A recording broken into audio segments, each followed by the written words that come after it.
Y ahí hay delincuentes, de verdad, sicarios, gente tatuada, forrada de tatuajes y muchísimos inocentes metidos ahí.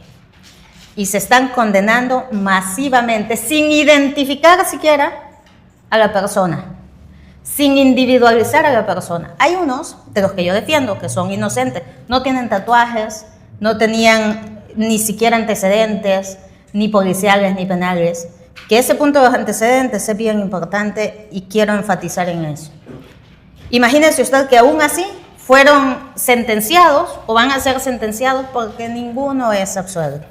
Basta que se coloque a un delincuente de verdad que confiesa sendos crímenes con lujo de barbarie, señalando a toda la gente que está en ese expediente. Y lo más impresionante de esto es que a nosotros nos dan un listado para que ubiquemos a nuestros defendidos. Es absolutamente cierto que el delincuente que está señalando a cada una de esas personas posee el mismo listado en el mismo orden. Es imposible que una persona que dice que ha visto a otro solo una o dos veces no se equivoque al momento de señalar a esas personas con fotografía blanco y negro, de mala calidad, de mala resolución. Le aseguro yo que ni estos verdugos que van a decidir sobre esa gente y que ya están decidiendo, serían capaces de identificar a sus propios vecinos, al pasajito donde viven, así los hayan visto más de 5 veces. ¿Cómo es posible que permitan todo este fraude? La respuesta es clara. Es una situación sistémica donde la orden está dada, todos están condenados, lo único que falta es el juicio masivo, que se llama audiencia única abierta, que resulta ser también una suerte de fraude procesal. Y se lo explico. Como le decía, ayer nos daban una sentencia de una audiencia única abierta. En ese expediente hay cientos de personas, hay más de 100, casi 200, si no es que 200. Y partieron esta audiencia en pequeños bloques y en el bloque que a mí me tocó estar teníamos a 66 imputados. Se dieron las sentencias y no hay ningún motivo ni razón, porque estamos en esta coyuntura del holocausto salvadoreño, para que los jueces, que yo los llamo verdugos, puedan, digamos, razonar y fundamentar estas sentencias. Están juzgando a estas personas con 0 pruebas. En esta audiencia que tuvimos, donde yo acabo de estar, que nos dan el fallo el día de ayer, imagínese usted que llegaron testigos, la población, los vecinos, a testificar, testigos que eran coherentes, persistentes, que de verdad eran tan consistentes en todo relato y fueron invisibilizados. Ciudadanos, trabajadores, ciudadanos que son honorables, gente que su único crimen es vivir donde viven porque son pobres, que llegó a dar su testimonio y esos testimonios no importaron. Pesó más la versión de un delincuente, un testigo criteriado es un delincuente, que por una negociación que ha hecho con el ente fiscal, negocia sus propios beneficios, que le disminuyan penas, que le den algunos privilegios en las cárceles, o incluso que les perdonen sus delitos a cambio de señalar a toda la gente. Y empiezan a señalar, y esa es santa palabra, esa es la plena prueba, el delincuente señalando a todos los. Y ahí están condenando. Y ahí están condenando y no hace falta nada, solo el acta policial de la captura. Todos los policías se repite el mismo patrón. Dicen que la persona la capturaron en flagrancia, esto es cometiendo el hecho delictivo, y es falso. Llegan los familiares y dicen en la casa tenía el niño amamantando, cuando vinieron los policías tiraron puertas, le quitaron al niño o tiraron en la cama y se la llevaron.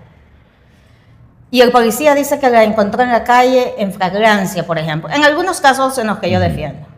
Pero siempre se inventan esto y es falso.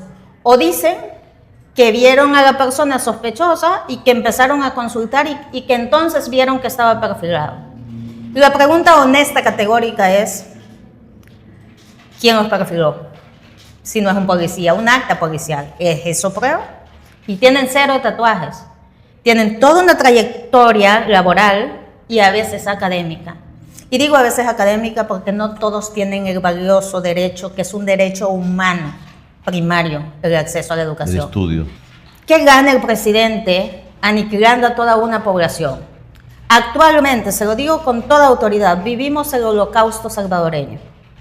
Ayer nos daban una sentencia de una audiencia única abierta, como le decía, todo es un mega fraude muy sistémico, una estructura sistémica maquiavélica que se ha instalado. Y si te gusta, y si no, no pasa nada porque te aniquilamos. Eso es un diseño que ya te armamos un caso, ¿sí? Con el régimen de excepción vienen incluso cambiando hasta los tribunales. Capturan a muchísima gente de forma masiva y cuando se dan cuenta que han metido gente a la que están acusando de pertenecer a la MS, a la 18 y otras denominaciones, que yo ni me las puedo porque yo no defiendo pandilleros. Pero el punto es, vea usted, que cuando se enteran de que han metido a toda gente revuelta, estas acusaciones infundadas, que no hay ningún elemento indiciario siquiera que nos sugiera que la persona capturada al menos podría tener cierta vinculación con el crimen, pues al tener 0 elementos indiciarios, tienen que crear todo un caso y lo tienen que inventar. Entonces vinieron y se percataron de eso, pero además de que tenían que procesar a esta gente, deshacerse de toda esa gente que está esperando procesos de manera tan lentos y pausados, sin siquiera tener derecho ni siquiera a defenderse. Al punto que actualmente hay gente que tiene más de 4 años sin haber tenido derecho ni siquiera a una audiencia.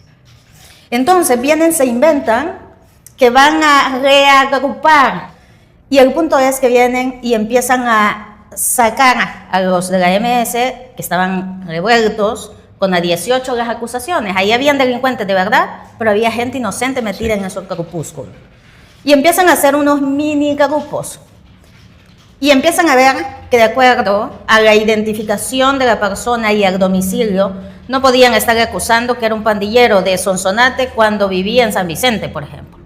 Entonces lo tenían que hacer un grupo solo de los de San Vicente y metían en esa clica de la MS-13, por ejemplo, a los que vivían en ese espacio geográfico, en esa jurisdicción.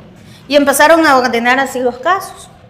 Entonces reagruparon a todos y hoy lo metimos a la clica aquí. Antes decíamos que era de la 18, pero hoy ya lo cambiamos a la MS. No podían estar MS y 18 juntos. No había credibilidad. ¿Cómo van a ser de la misma pandilla? Están acusando que delinquían en el mismo espacio geográfico.